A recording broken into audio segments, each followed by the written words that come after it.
Hi, I'm Greg Hunter. This is the weekly news wrap-up for Friday, November 15th, 2013. Well, talk about an about-face with President Obama and ObamaCare. I mean, he came out for a couple of years and said, if you have your health plan, you can keep it, period. And then we found out there was something behind the period, like so far 5 million health care policy cancellations. Democrats are freaking out. They are plummeting in the polls. They're having meetings at the White House with the president. So the president comes out this week and says, well, I'm going to allow people to keep their health care plan. What? Back up. You're going to allow people to keep their health care plan? Well, number one, I don't know how you get this genie back in the bottle. I mean, you have millions of people who've already lost their plan. And how are companies going to bring the plans back? And I think this is just a political move to keep Democrats from creating and voting on bills that really will allow you to keep your health care plan. There's one in the House and there's one in the Senate, one by a Republican, one by a Democratic Senator, Mary Landrieu, who's in deep trouble in Louisiana. People are mad. They're angry. They feel betrayed. They feel lied to. And the president cannot, by decree, with some political ploy, say, "Oh, sure, I'll let you keep your plan." No. You have to understand that we have a constitution, not a king. It's not legal for him to do that. He already put off the employer mandate, and surprise, why do you think the Obama administration put that off? Well, because they knew you're going to get taxed, your premiums are going to go up, your co-pays are going to go up. Your deductibles are going to go up. You're going to pay more, you're going to get less, because I've been saying this from the very beginning. You can't insure 40, 50 million people for free. You can't do it. It's going to cost something. 85% of people had insurance and were happy with it, and you can't anger 85% of voters. There won't be a single Democrat left in the House or the Senate. Now, Obama cannot just simply change a law, not even if it's a law with his name on ObamaCare. He can't do it. And if they do pass laws that allow people to keep their health care plans, I mean, aren't we setting up two pools then? One of sick people with no money and one of healthy people that have some money that will buy health care? I had a couple of guests on. One of his is Carl Denninger at market-ticker.org and Kerry Lutz at the Financial Survival Network. These guys independently, when they basically gave their appraisal of Obamacare, both of them came to the conclusion that they would eventually implode. And we haven't even gotten to 2015. If Obamacare does survive to 2015, that's when the real fun begins. Anybody who thinks that their employer plan is not going to cost more, not going to have higher deductibles, higher premiums, higher co-pays, they're delusional. That's what's coming. That's why they put it off. And right now, I am telling you that I think the way it is now, Obamacare equals chaos. I mean, people are going to die over this. They can't fix this fast enough. And, there are insurance commissioners in some states that say, no, we're not going to do that. We're not going to allow you to go back to your old plan. Now, if they make it a law and they force people to do it, they will. But what does that say about Obamacare? I mean, and I told you that right after the government shut down, I said, listen, Republicans are going to be able to come out and say, yeah, we shut the government down. Are you hearing anything about the government shutdown? Are you hearing anything about Ted Cruz? Crazy Ted Cruz? That he said, we'd like to try, this is going to be a disaster. Well, it's a disaster. And I think the Democrats would agree it's a disaster. And we're going to get into the situation. My prediction is there's going to be many Democrats, especially in the Senate. There's like 20 some odd senators up for real. I can't imagine how, 15, 16, 17 of those are going to have real trouble. I mean, in the blue states, maybe not. But in a lot of red states, I mean, you're talking about the Republicans getting control of the Senate and expanding their lead in the House. This is going to be something where Democrats are going to see the light and they're going to say, yeah, this is a problem, because this means their political survival. It's Obamacare equals chaos. I can't see this getting straightened out in the next weeks or months ahead. I just can't. And I think Obama will dig his heel in, and either Harry Reid will stop it in the Senate is controlled by the Democrats, or if a bill does come to his desk, he will veto it. Again, this is his signature legislation. It's a disaster for America, really, a disaster. A Russian lawmaker is pushing a bill that will make accepting U.S. dollars or using U.S. dollars illegal. He contends that people that will stay with the dollar will end up being crushed. They'll be hurt by it.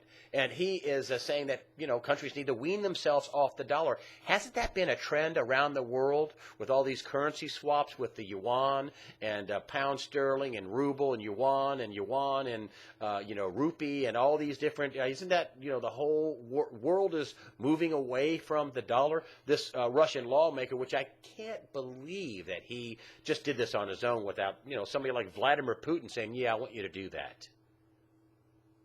I can't believe that he did that all on his own, but he is predicting that the United States, after in 2017, with a newly elected president, will, renegotiate or redo our debt, basically default on our debt, and that's when the dollar gets completely crushed.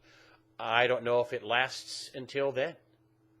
I think the market will be the market, and eventually, with all this manipulation and interest rate swaps, derivatives, and all this Federal Reserve money printing, I think the dollar is going to take a hit.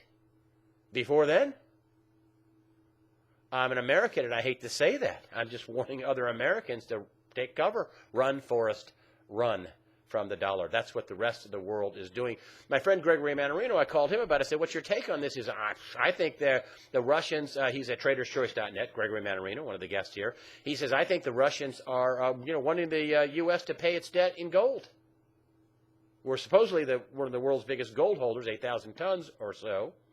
That's what his read is, that they want their payments in gold. And up until 1971, and this is an ancient history, this is fairly modern history, up until 1971, if one country owed another country money, they sent a ship to the port of New York, like the SS de Gaulle, and they said, pallet out our gold. And, of course, that's when Nixon closed the gold windows. Of course, he said it was temporarily, but it's been closed ever since August of 1971.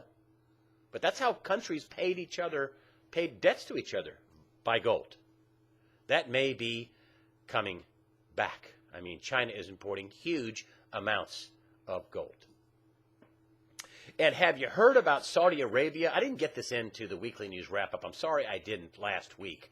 I did tell you about Saudi Arabia wanting to, change the way it's doing business, relationship with the U.S. That can only mean accepting oil in something other than dollars. That's what the petrodollar term means. Saudi Arabia accepts oil payment only in dollars. Has been doing so since about 73. And the rest of OPEC nations have followed suit. But the other thing the Saudis, and I asked one of my guests about this, they said, well, it's just puffing and they're not really serious. Who would protect them? Well, lo and behold, Saudi Arabia has a order in for nuclear weapons from Pakistan. Some people say they've already got them. But it looks like they're going to protect themselves if they're buying nuclear weapons. And boy, doesn't that add a couple of one-eyed jacks to the Middle East situation. Janet Yellen is in the Congress right now in confirmation hearings, and basically she's testified she's going to keep on printing money. What a surprise.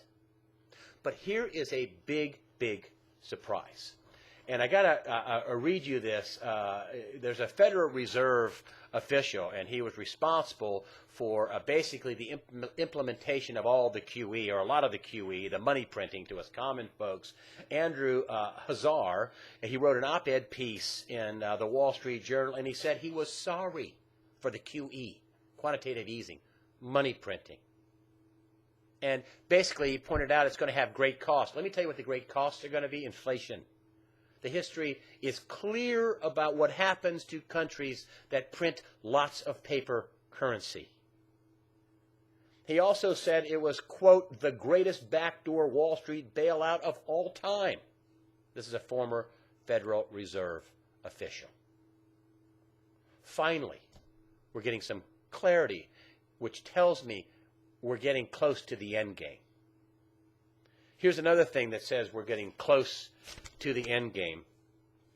Here's a headline. The headline's a little misleading, but I got to give some credit to USA Today. I'm very critical of them, but I got to give them some credit for putting this on. It should have been on the front page of the newspaper, but Fed honcho calls banks out on ethics. Okay? Fed bank calls bank. This is William Dudley. He said this, recently, a week or so ago.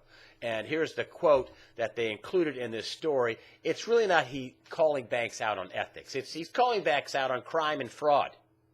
That's what he's calling banks out. This is the president of the New York Federal Reserve, arguably the second most powerful person at the Fed.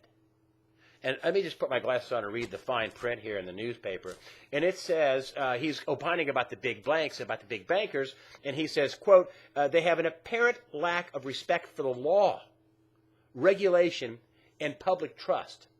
And the writer of this article, Daryl Delamead, there he is right there. Hats off to you, Daryl, for having the kahunas to say this. Daryl Delamead says, hey, whoa, take this in for a minute.